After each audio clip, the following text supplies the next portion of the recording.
Welcome to the Creative Play and Podcast Network. Join us as we share our favorite RPGs, one-shot games, tabletop games, reviews, and convention panels. Sit back and enjoy the show. Hi, this is Kelly, aka Trixie from Ragnarok and Roll, a Scion to Ragnarok story, and Tilda Wimblewick from D&D Journey of the 5th Edition. First off, I would just like to say thank you to everyone for listening to our varied adventures, as well as for rating us on iTunes and RPGpodcast.com. If you haven't rated us yet, we would greatly appreciate it if you could. And if you're looking for more ways to support our efforts, we are now on Patreon, a great site where you can help us continue making more podcasts, as well as some special surprises for our patrons. If you can, please look us up at www.patreon.com/cppn. Every little bit helps. And again, thank you for listening. I am a Denver-based author and editor, and I have been having the time of my life here. This has been a great con. You guys have been very supportive of the panels, of the booth, and everything like that, and it has been a joy to be here. And part of that joy is getting to hang with one of my favorite friends and peers, the amazing Tamsin Silver. Please tell us something about yourself to the two people now. To the two people. He left. Rude. Maybe the baby wanted to stay. Did you ever think about that? No, you just think about yourself. All right. But she could tell you a little bit about her. My name is Tamsin Silver, and I am an author based out of Albuquerque, New Mexico. I'm from Albuquerque, New Mexico. Yeah. Do you still live there, or Just from son, just like 5-10 minutes. Yeah, out. you're just 5-10 minutes. Yeah. So I actually work in healthcare, and I am. Work in healthcare. Good for you. And that's what I do during the day. But I'm also an author when I have the withdrawal to sit down and write. And your dog lets you. And my dog lets me. That's really a lot of it. I've decided that my next dog needs to be, when I'm like, so does this dog have a lot of energy? No, perfect. Couch bud. Is it just lay on the couch? That is the exact dog I require. Because I have an Aussie.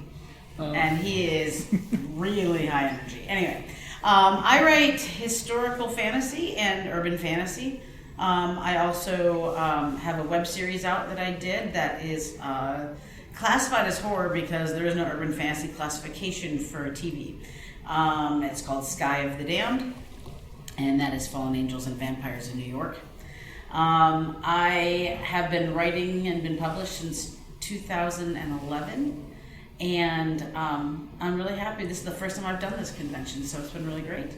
And I'm secretly hoping that the people who've been going past the booths for the past 2 days, who've been going, okay, that and that, they show up and spend. So, you already, yeah. So that is me. All right. So this panel is on researching the Old West. Since both of us, my newest novel is The Drowned Horse Chronicle, which is set in Arizona. Time period about 1853 to 1872. And, of course, editing the Weird Western Anthologies had to know whether or not any of the stuff that they were putting in there had any historical basis or what. And so when I wrote my first Weird Western story, which, again, was for David Lee Summers, that was the third one. I didn't have to research that first one. But the third story involved a vampire helping some kids rob a bank.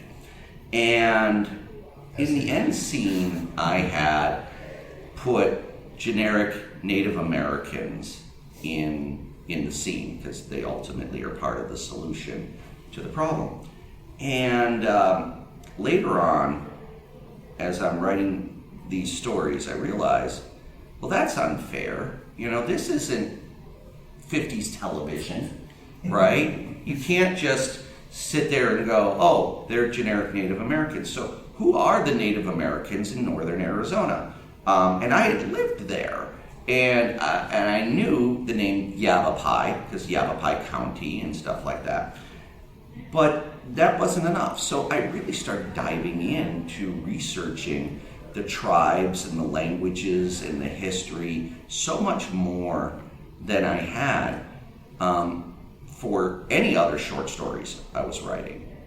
And I just became engrossed and fascinated with the history, and many times appalled and repelled and disgusted by the history as well. So when did you start off, because you started off urban fantasy, yes. right?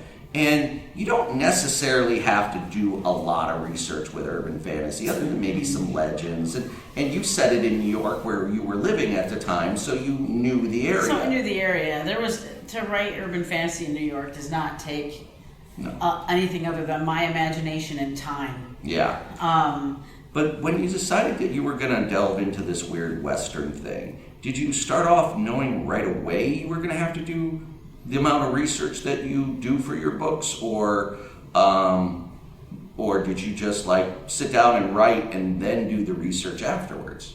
So I wrote a short story. I did research. I did a short story. I didn't need a lot of information for the short, but I did the research for that, and then I pitched it to sell it, and they loved it for this anthology, but they felt it was a novel, and they really didn't want to take away the rights on it for me if I wanted to finish doing more. And I was like, I said, you're right, I want to do more on this. So we didn't put it in an anthology. It's the only turn down from an anthology I've ever been like, well, that was an awesome answer. Yeah. At that point I was like, well, if you're going to write it, you can't not go there. I was so invested at this point with the research I'd already started that I had to see where Richard Brewer was buried. I had to walk the streets that Billy and Brewer had been on. And so I researched and got in contact with the Historical Society and set up and made reservations at the place to stay, and I flew out and I spent 4 or 5 days in New Mexico, and it wasn't enough. I had to come back, and I brought a friend, and we spent 2 weeks, and that was, at that point I'm screwed, because now I've been trapped by New Mexico, and I want to live there, and it happens. It's so beautiful there, but I don't think I knew how much reading was going to be involved. And I'm glad my eyes hadn't gotten worse at that point in time. Bless you. And I jokingly blame the research for ruining my eyeballs and making it harder to read. But I don't think I knew the level of which I was going to need to do. I think, but I basically did a lot of research, and I wrote. And then as I wrote the first 2, and the plan was it would be one big book. But when I sold it, they wanted 3. And to divide it, it made no sense to divide those. He goes, I want you to divide this in 2, and I want you to write a 3rd. Right. And I'm like, And they paid you money too? So then all of a sudden I found I was having to research something else, because Cricket Cooler I hadn't done as much. Right. So I found more books. So I don't think anyone goes into it knowing how much they're going to do. But for me, it was a mixture of research, write, research, write, research, write. So that's the same pattern to get the Hadouken in Street right, Fighter. there you go. Okay, so with me, again, I started writing these drowned horse stories, and I kept getting more requests for them. And I knew that it was going to be a town that was cursed. Didn't really know what the curse was going to be like at first. And I didn't even know who had cursed the town at the time. But I knew I was going to have to do 2 sets of research. One on various mythological monsters and demons and things of that nature that weren't common. I mean, I mentioned a vampire, but that was early on. But later on, I'm like, I can't just do vampires. I can't just do, werewolves and things of that nature, right? In fact, I only just wrote my first werewolf story for when I started building the novel. And so I'm doing these 2 unconnected pieces of research with monsters and the Old West. But then as I'm doing this research, I'm like, there's potentially a lot of crossover here, because what are the monsters that people thought might be around the corner as they were moving across the plains into the West? And that's when I started developing the idea that people bring their own monsters with them the way they bring their own mythologies, their own culture, and so forth. And I'm like, so I can't just have a whole bunch of Western creatures. I needed to also research, if I have a character who's from Germany, what are the German mythological creatures that are less commonly known, right? What are the Irish? What are the Asian? What are the, and so forth, right? And so I started building this library of monsters I wanted to use that were not commonly known. And then I started tying, so Drowned Forest is a town where your inner demons manifest as external monsters. And so I would have these monsters and I'd go, oh, that's a good way a monster to bring out for a cheating husband. This is a good a monster to bring out for somebody who's greedy. This is a good monster, the 7 deadly sins become actually very deadly. So yeah, and it was a lot of fun to do the research, and of course I'm still doing the research all the time. So Tamsin, who has crashed at my house before in my guest room, can attest to the amount of Western books that I have. I have shelves of different books. So Insulation. yeah. I have 2 huge shelves of things, and it's a mixture of, there's all this Billy stuff. It's like, it's mine, like all.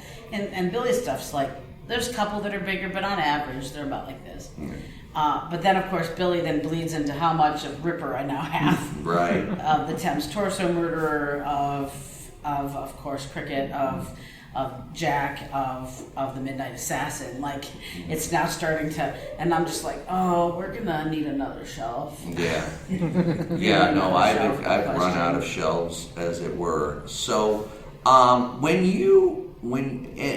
the point I was bringing up about the books is, we live in an era that's predominantly digital, but at the same time, old books are still really important, because not all those books have been made into ebooks. Wikipedias and other wikis and even some of the most detailed websites are still not as detailed as having an actual book. So how much do you do like digital research, and how much do you seek out actual physical material to do your research? Oh, 90-10. Which direction? 90% books. 90% books? Wow, that's expensive. Yeah, we won't talk about my bookshelves anymore. They hurt my pocketbook. So what I would say that I researched online, basically all that I ever did online, it could be even more 95.5. I did research to understand the basics of Billy and John Tunstall, to get the idea before I started getting books. I got the basics. I found the information about Cricket Kugler online, and I found the Irish folklore person I wanted to use as my big bad, and that is the extent of online that I did with regard to things I trust for putting in books. So here's the problem. Billy the Kid, people love to just speculate. They like to get fanatic to a point of, you ever watched, what is that show? Something aliens, what is it? Ancient Aliens. Ancient Aliens. I equate Billy the Kid fans to that. Yes. Because there's just so much stuff that they're like, well, I think, and it just gets out of hand. And I really wanted to stick to the truth. Right. So the first thing I did was I asked people who lived in Lincoln, who do I read to trust for the real truth and what do I focus on? And they told me, and that's what I stuck with. Now, do I own the other books? Yes, because I have a problem. But I have to have all of them, and I will buy them, and it's Hi, bad. my name is Tamsin, and I have a problem. And I have a problem buying books. It's a good thing. Right, but then once I made the decision I was going to do all the stuff for Ripper, I looked up a few things, and I was like, yeah, and then of course I just fell back on a habit, and I own a lot of books, and I'm about to go do 3 different tours in England on it, and I'm I get more books. I'm going to England in June to start my research. That's a very expensive book you read. Let me tell you about how expensive these were to write. I ended up moving to Albuquerque because of all the research I did. I moved to New Mexico. I was living in New York City, not happily, but living. And when I saved money. Right, when I took, cheaper than New York. in some ways actually probably true, except for, and now I'm saving even more because I own my own house. In theory, it saves money until I decide all the things I'm going to improve. Until you come back from London and go, guess what, I'm moving to London. Right? Oh, I had a dream about that the other night, and I was like, oh, Don't no. I love having you in Mexico. I'm like, it won't make any sense if you're there.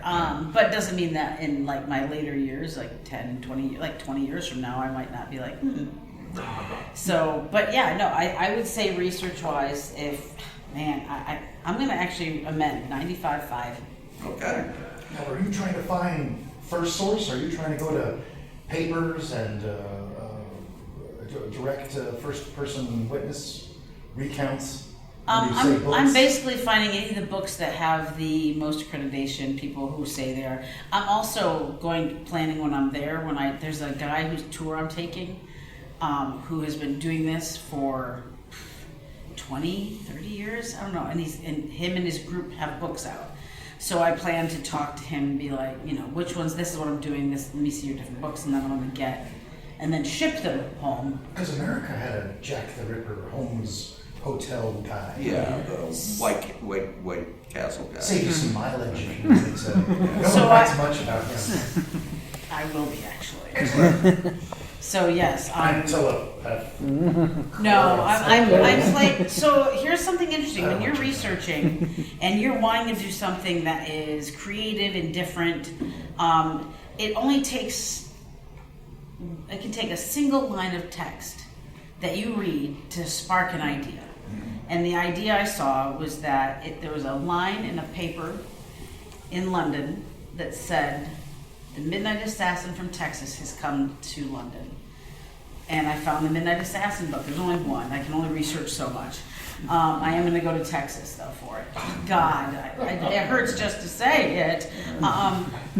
Where in Texas? I have to go down to, I have to hit Austin and Houston. Okay. I have friends in Austin. Okay, I think I have friends. But yeah, so I'm going to tie them all in because, of course, they've talked about Ripper and Holmes. So I'm going to do that. So what she's talking about is what we call the research rabbit hole.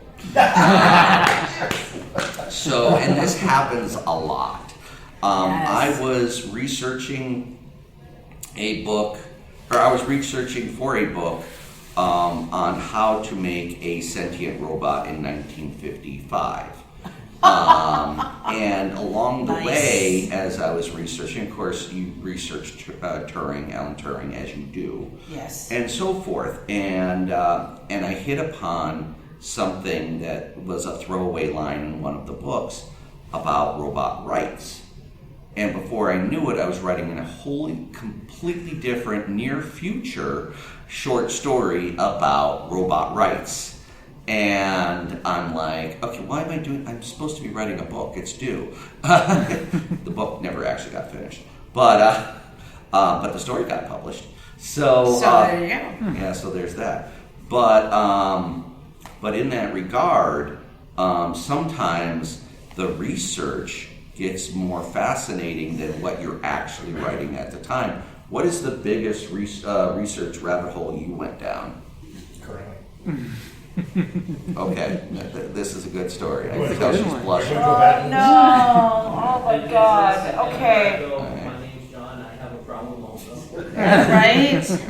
So in the beginning of, in the 5-day battle that everybody, if you know Lincoln County, if you know anything about the war, there was a 5-day battle. And everything you read, we'll just say the good guys and the bad guys. The bad guys have the Torion, which is Torion is an adobe circular building with a ground floor, a top floor, and a roof. And it has holes in it for shooting and has a stone barrier around it. It's for protection during the Apache attacks, is what it was built for. But in all of the stories I'd read, all of the research, it talked about how the bad guys basically had control of it. And I kept thinking, well, that seems so weird considering the good guys came in the middle of the night, they would have taken it. It's a primo spot for a fight. So when I read the book that George co-wrote, they did. They sent 5 men from Mexico in the team, took the Torion. And yet, there's no mention of what happens to those people and how the heck the bad guys end up in control of the Torion. Mm-hmm. And I'm like, well, this is not acceptable. Where am I missing Mexicans? And so I went down the rabbit. I'm talking digging. I reached out and talked to historians. I'm like, where are they? What happened to them? Why can't I find this? And I spent a month, hunting and digging and not writing really because I was stuck. And finally I reached a point and I was like, there is nothing on them. And I was like, and this little voice went, psst, yo, you also write fiction. And I was like, you can invent what happens to them. And so there's something that nods to. I don't talk about it a bunch. There's a nod in the book about it because there's not much to write. Right. So I don't want to go into big detail on it. I've got enough to do in the 5-day battle to talk about. So yeah. Well, the point I knew I was going to be a fiction writer was I had to write an essay in my second attempt at college, and we were given a list of historical figures. This was was it broadcasting school? Yeah, I think it was broadcasting school, and they were given a list of historical figures within the broadcasting industry, and I just randomly picked a name. And I went to the library in Wausau, Wisconsin, which is not a great library. It wasn't at the time. Packer history, you can probably find a lot of books, but not a lot about some practically unknown radio pioneer. And all I could find in all of my research was a single paragraph in some sort of an encyclopedia of inventors or whatever.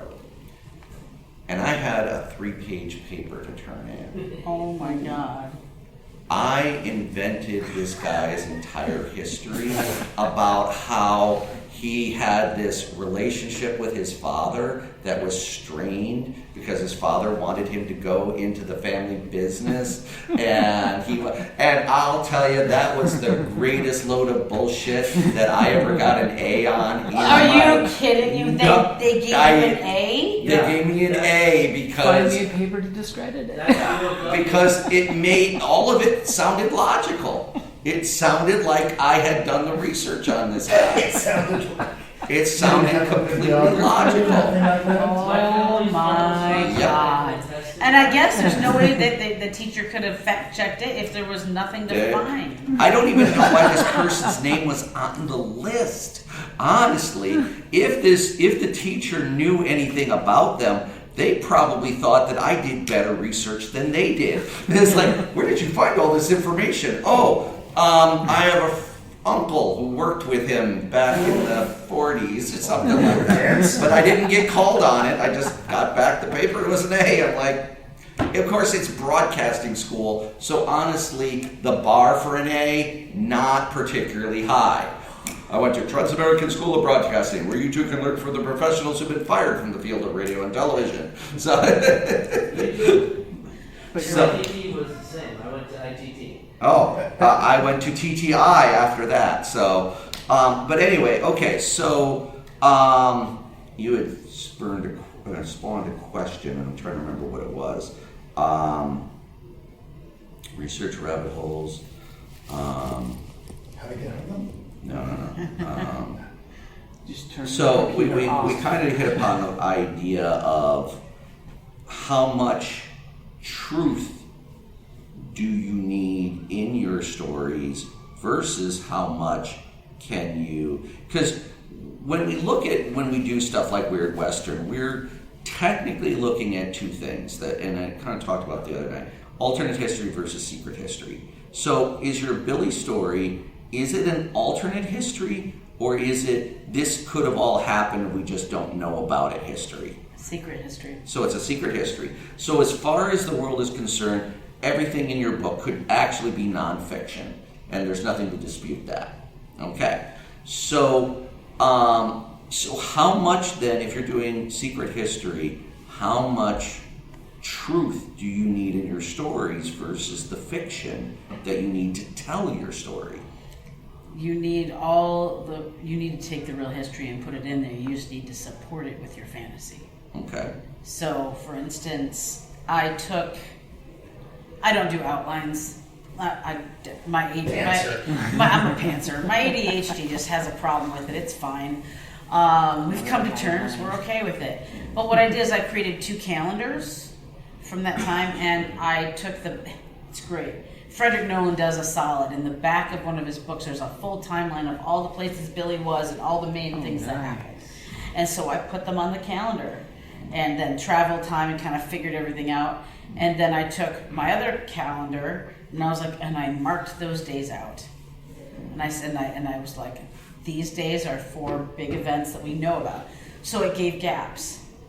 It showed areas that I could put my stuff and justify, so that someone's not like, yo, we all know Billy was in blah blah blah dealing with this on this day. And I'm like, yes, and it's in there.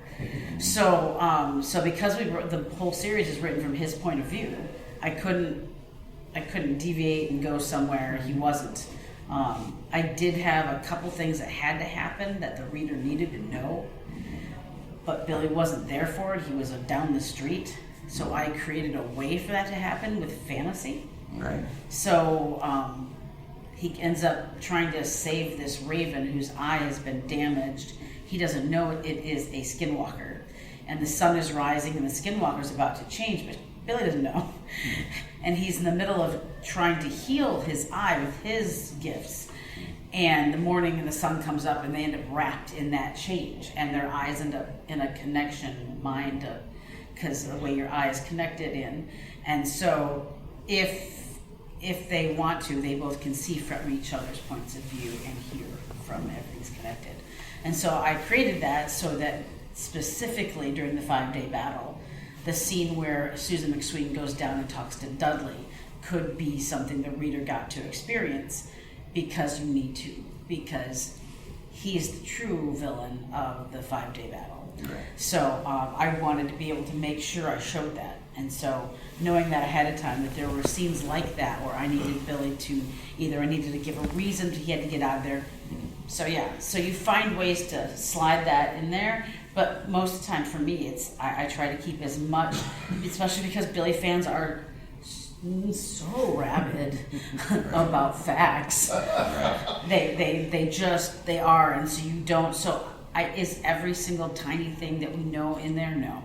All the major things that people talk about when they do tours about Billy and stuff, I made sure. As long as you don't contradict what they. Well, also it's fan service. Right. It's fan service. Like, I've had people who I know from the Billy community who read these, and they're like, oh my God, everything I wanted to experience from Billy is here. Yeah. And I had someone else go, this is the Billy, this is how I pictured him. Right. And so that's what matters, right? It's fan service. We also call them Easter eggs and stuff like that. Yeah, I throw, regulator ride, that's thrown in there from the movie, So it's funny, I had to do the same thing for a story I wrote. I had to write for this anthology called Turning the Tide, a story that had Alan Quartermain, a fictional character from King Solomon's Mines, meet Kit Carson, who was, of course, a real person.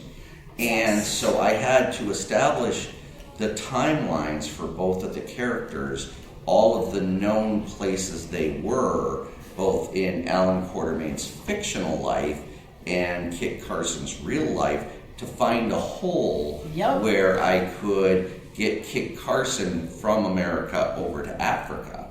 And eventually I have to do it the reverse because I got to get, I want to write a sequel to it where I get Alan Quartermain over into America, something that was never written about in any of the books. So, Nice. and so, yeah, finding those little holes in history are really important. I have to do the same thing, but I have to do it between Billy and Doc Holliday. Okay, yeah. So yeah, Well, except that neither of them are fictional. They're both real. right. But that's what I mean. I have Yeah. to find the hole when he was Oh, there. fine, yeah. And I do have. I'm pretty sure I know the spot where it happens, so I know where I can put it. But god dang, it's gonna be tight. It's a lot of research. I'll tell you. There's He had a Vegas. I believe it was Vegas. Not Las Vegas. Las Vegas, Nevada. Yeah, I not mean, that. New Mexico. Las I Vegas, do New believe Mexico, Doc which is Holliday really had weird a place. bar there at one point, and Billy had a table there at one point. So I gotta Yeah. see if I can. Proof they make that happen. Yep. Yeah. Boy, is Las Vegas, New Mexico kind of a weird place. It's a weird place. It's a really weird place. What's that? Are you gonna cover non-white characters, researching that? Oh, yeah. Okay. So I talked a little bit about just having generic Indians in my first story. And so that rabbit hole was deep and wide, and it becomes really challenging at Reminds times. me. Keep going. Yeah. In northern Arizona, generically, we talk about the Yavapai. But the Yavapai were more than just one tribe. They're actually like a dozen tribes. And so you have the Yavapai, the Yavapai, the Havasupai, and so forth, right? And like the Prescott Yavapai are different than the Verde Valley Yavapai, and the Grand Canyon Yavapai are different than either of them. How did you learn that? Research. I had You can't to. visit. Yeah. Well, no, I mean I lived there for a while. Oh, really? Yeah. I only made my last trip up there 2 years ago. But they have history museums. Prescott has a very impressive history museum, including some of the old forts and stuff like that. But yeah, I went to museums. I got books. I talked with historians. And also I wrote they have a Yavapai organization, and I'll tell you that was one of the first things I did is went online and I saw that there was a Yavapai tribe association. Let's just call it that. I forget what the actual term was, and I wrote them, and they sent me a manila envelope this thick of information back, which has been the cornerstone of me building this information. But again, it's like depending on where you are at what time, you could be dealing with any number of a dozen different tribes. Add to it, you have the Apache, who get pushed over from New Mexico into Arizona, and they come up against the Yavapai. And then just to the north of where the Apaches were, you have the Navajo. You also have north and west, the Hopi, and stuff like that. And then down south here, you've got different tribes and so forth. So when it comes to the Native Americans, you have to know exactly where you are, and that could be sometimes a specific month, because you would have campaigns and they would wipe out an entire tribe. And so a month earlier, everybody was just fine. And a month later, nobody's there. It's just dead bodies everywhere. So yeah, that's and especially when Cook gets here. When Cook gets here, his campaign was brutal. The guy built a road through Arizona just so it was going to be easier for him to kill Indians. He literally had them build a road, and it's called Cook's Trail now. I mean, it's still on the maps. And he set the army to work, the cavalry to work at that point, building this road right through Arizona so that they could get to any encampment they needed to at any point. And so one of the problems, of course, is we have this thing called retrofuturism, where we look at the past from the eyes of the future, right?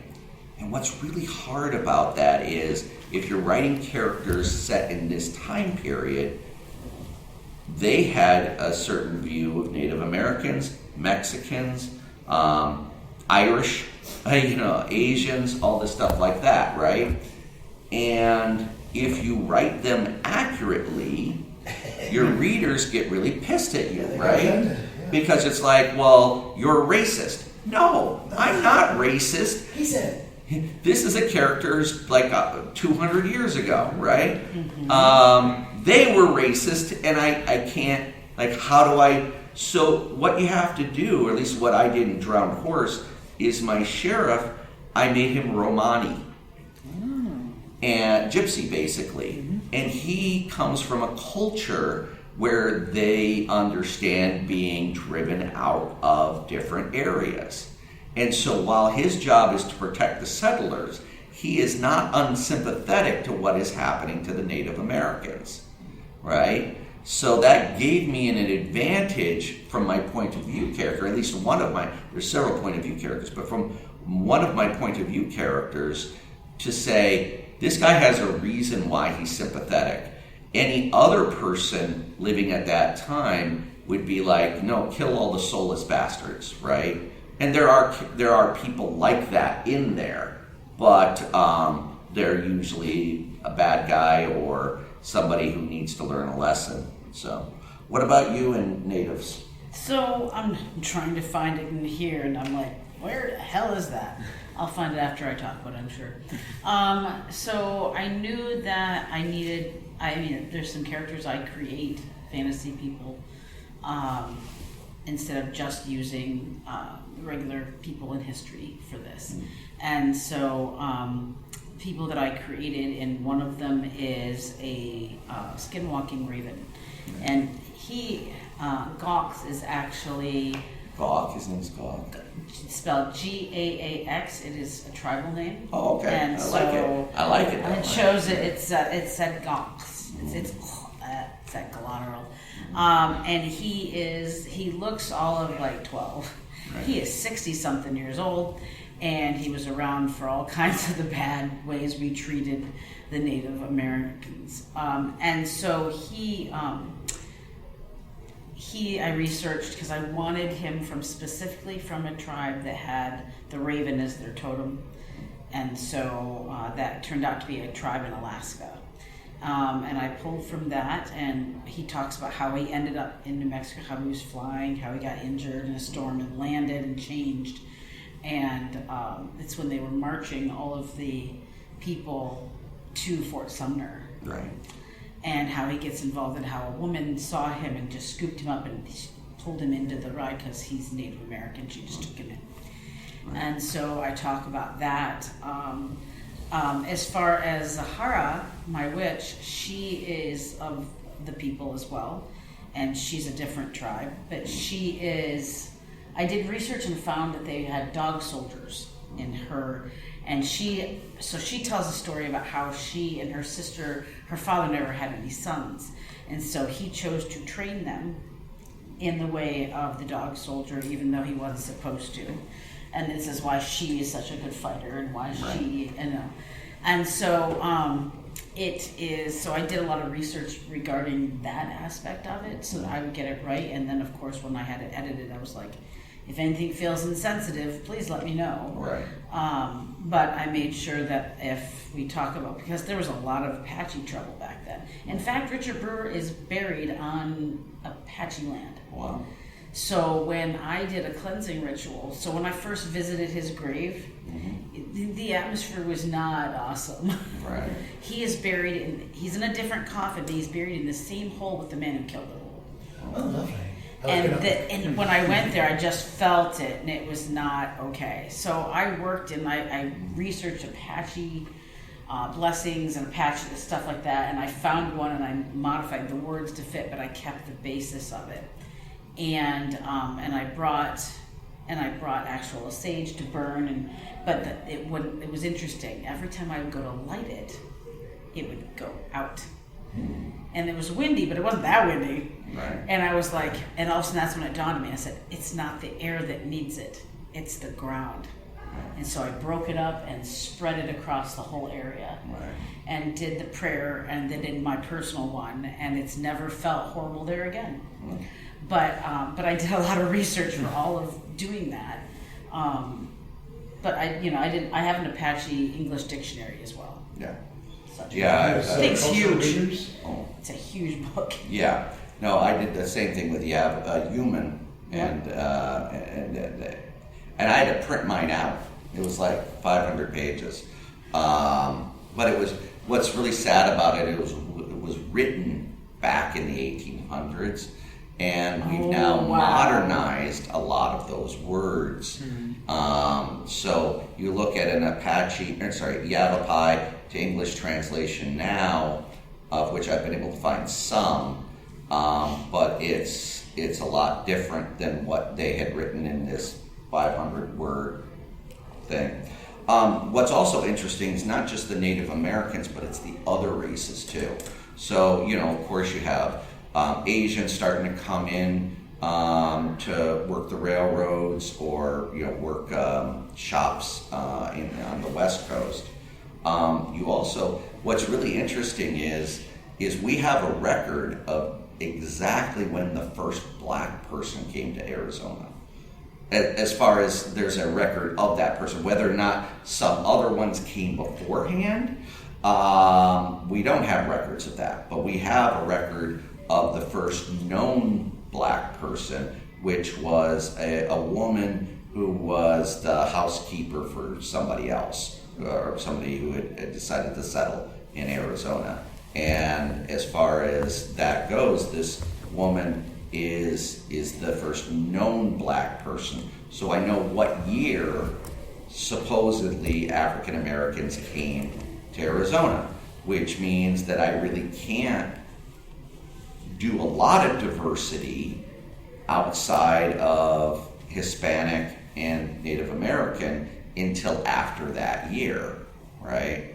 And I do bring one historical African American person in who was basically, I found a hole in his history where he could have been running cattle to Arizona, and I needed him, Bose Eichard,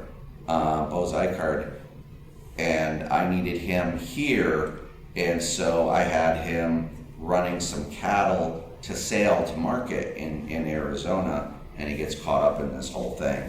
It's probably one of my favorite endings of any of my stories. So yeah, do you have to deal a lot with other races other than, say, Hispanic or Native American? Not much, but I did find the tribe it's Tshimshen. Because I actually, so what happens, I always find a way that my character will do a pronunciation for the reader. And I do this often because how many times did I not know how Hermione was actually pronounced? Right. So it's here. He says the name and he laughs. He says, it's pronounced Tshimshen. And that's his tribe. And he said they reside in what's now British Columbia. It wasn't Alaska. Okay. We lived that. He basically that tribe in particular was killed off by smallpox because intentional blankets given, yada yada, bad things white people do, which is a lot of history. And so, but as far as I do have African American soldiers, they were called Buffalo Soldiers. Right. They were stationed at Fort Stanton, which is just down the road from Lincoln. And so there is a point where they have sent one of them during the 5-day battle. And of course, Dolan and his ilk know how to make sure that the military gets involved. They made sure they positioned themselves in a way where they shot at him, but made it look like it was Billy's group that did it. And when the shot rang out and his people Billy's people, he's like, do not fire. And he says, and one of them says horrible, he calls it, it's a bad, I believe he uses the N-word, or he uses one of the words at the time, and Billy decks him. So it's really hard, especially with slang, because they're, I don't know if you know do you know what the slang for the Hispanic people was at the time? I've known a couple of them. Which Greaser. One? Greaser? They called him a greaser. Right. Which is interesting because the greasers were the popular kids in the 50s. Right. Right? So, but yeah, one of them refers, I used that at one point, but yeah, he also says something about Buffalo Soldier because Billy was very much was in tune with the Hispanic people and their culture. Yep. And if as a very white Irish boy, he was friends with this group, he wouldn't have isolated any, Well, and the Irish white man was also considered a minority back then as well. Not Lincoln, man. There was a fucking ton of them for no goddamn good reason other than military. Yeah. I ended up reaching out to a Hispanic author, friend of mine, who also writes weird westerns, to ask him what would be a slang, a slur that a Hispanic person would use against a Native American. You can't just Google that, right? Oh. But it's like what would the Hispanics, if they were insulting a Native American, what would they use? And so I had to let's find out where. Yeah, because that would be because you'd have to. That's a little bit of research that people are like. So hey, what's your racist speech look like? Yeah. Sharon. Yeah, exactly. Why do you want to know? Because it needs to be accurate. Do you make use of cultural readers, sensitivity readers? Yeah. I did for my LGBTQ short that I had.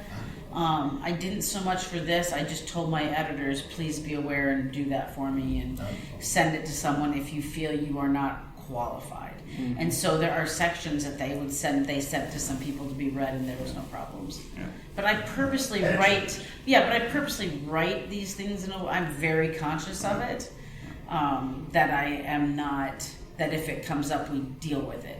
Which is going to get to be really dicey in the next book because they're going to be in Texas in '85, and it's about someone who's killing a bunch of servant girls, and the book that I'm reading about it is so horribly racist information. The things they say, at one point I went, "Jah!" Like I threw the book across the room. So Mario said, I'm going to have Billy deal with that. It should be a good time.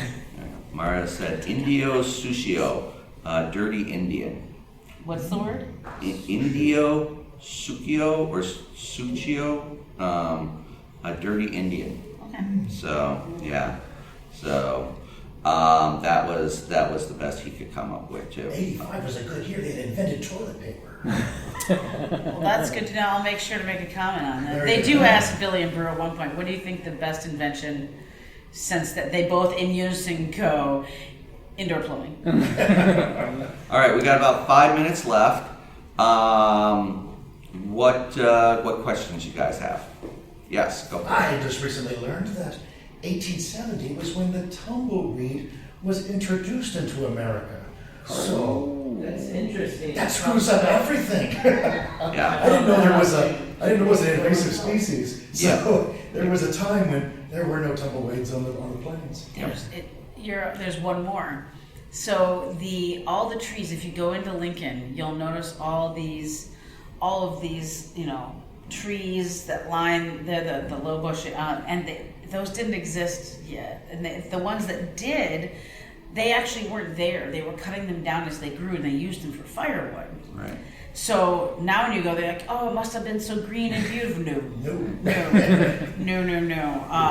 No, they used to cut all those down and use them and burn them and use them. So there wasn't anything.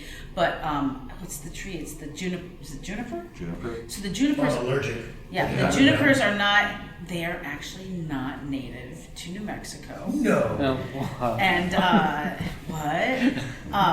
But the juniper has saved us from all the erosion that would have happened if you think about it. Right. What we'd all look like there if those had not rooted and protected.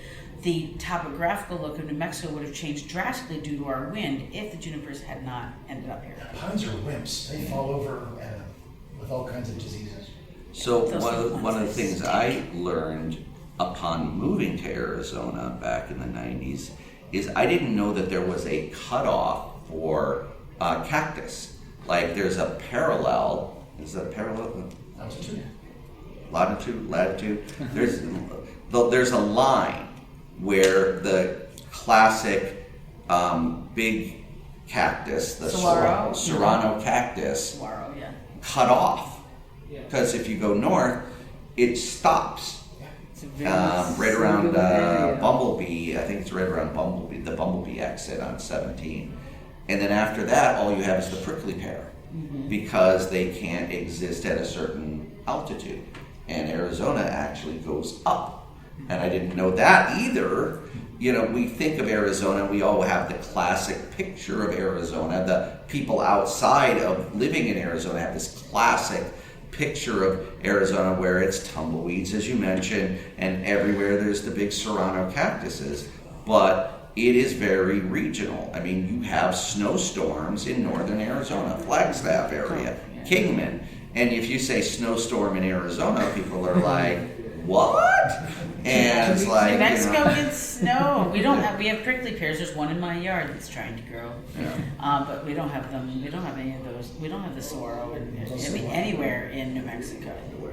Because the whole thing is higher up than that. Not even down in southern New Mexico? No. Oh, interesting. No, they are something you only see once you go down, even on your drive across. When I head to Mesa, you don't see the saguaro until you From hit. Denny, you go from. Until you, all of a sudden you're just almost to Mesa, and then all of a sudden you come down. You're up in the mountains. All of a sudden you come down, and as you come down, there they are. There's a whole field of them. Yeah. Okay, we have about a minute left. Did you have any questions? Where can we find you guys online? We have swag. I have actually a social media card at my table as well. My publisher's Wolfpack, so they have that. Amazon, obviously, we're both on Amazon. Bain.com does all of my books. Falstaff would have mine. Yeah. None of these are in audio as of yet. My other novel, She Murdered Me with Science, is available in audio, but that's about it. So. And I can be found, of course, over in the booth C2. Yep. But yeah, I'm on Facebook a lot. You can find me. I hit Twitter once in a great while. Yeah. But mostly I'm on Facebook, and then my website has a lot of information. You can actually reach out to me through my website as well. Yeah. Any other questions? Any fun tidbit from history that you have that's a quick, tiny little tidbit? Ooh, quick tidbit from history. What was a cool thing? Billy spoke 3 languages and had the equivalency of a high school diploma in as much school as he did. He also was a singer, a dancer, and he did the school plays. Now you have an entirely different view of the kid. My interesting tidbit was how often forts changed names. That really kind of surprised me because you have like a Fort Lincoln up in Prescott, but then they also called what became Fort Verde, they called it Camp Lincoln for a while, but then dropped that and it became Fort Verde, then Camp Verde, then back to Fort Verde. It's like, wow. Some base commander wanted to feel more important. And not just camps and forts, but mountains. It took me forever to find what was Black Mountain. There were 3 different Arizona mountains called Black Mountain. And it took me forever to find the one where this specific battle happened. Oh, man. So yeah. Thank you very much. Thank you for coming so early in the day. Like I said, we'll be at our tables. Come on by or take some swag. Whatever. Be trying to sell all my things, so please come by. Yes. Please come grab a postcard and a bookmark if you haven't already. Thank you for listening to the Creative Play-In Podcast Network. If you enjoyed our show, please check out D&D Journey of the 5th Edition and Ragnarok Enroll a Scion Hero to Ragnarok Story. Also, check out our Patreon page for more content and behind-the-scenes things, as well as joining us for a one-shot game or two.